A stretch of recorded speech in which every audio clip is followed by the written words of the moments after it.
दंडोत प्रणाम. आपण प्रशासनामध्ये ज्याप्रमाणे सिस्टम बघतो का वरील अधिकारी खालच्या अधिकाऱ्यावरती सामर्थ्यरूप किंवा ऐश्वर्यरूप सत्ता गाजवत असतो, त्याचप्रमाणे या ब्रह्मांडामध्ये देवी देवतेच्या संदर्भात आहे. वास्तविक खालची देवतेपेक्षा वरची देवता 8 पटीनं ऐश्वर्य संपन्न असते, सामर्थ्य रूप असते. कारण पंचप्रकारात 8 पटीनं वाढ आणि स्वरूप मर्यादित 10 पटीनं वाढ आपण बघितली. आणि म्हणून देवता वरच्या देवता ज्या आहे त्या खालच्या देवतेकडून काम करून घेतात. ब्रह्मांडी शक्ती अधीन शक्ती व्यापार. या ब्रह्मांडामध्ये शक्तीच्या अधीन ज्या खालच्या देवता असतात त्या व्यापार करत असतात.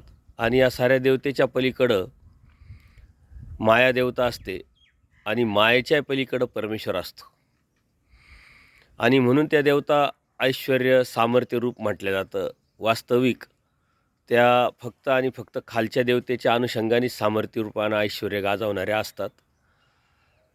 परंतु परमेश्वराचे जे सामर्थ्य आहे, ऐश्वर्य आहे, ते मात्र कोणत्याही मर्यादेत आपल्याला बसवता येणार नाही. म्हणून परमेश्वराची आणि देवतेची जे पंचप्रकार आहे यात जमीन आसमानचा फरक आहे. आणि हे आपण जर समजून घेतलं तर चैतन्यापर परमेश्वराचा अनन्यभावी शरण जाऊन आपण एकनिष्ठ भक्ती करून आपल्या जीवनाचं भलं करू. कारण हे समजल्याशिवाय परमेश्वराचं जे अस्तित्व आहे आपल्याला कळू शकत नाही, लक्षात येऊ शकत नाही. म्हणून परमेश्वराला अनन्यभावी शरण जाण्यासाठी आपल्याला देवता वर्ग समजणं अत्यंत गरजेचं आहे आणि ते आपण प्रथम समजून घ्यावं. दंडोत प्रणाम. दंडोत प्रणाम.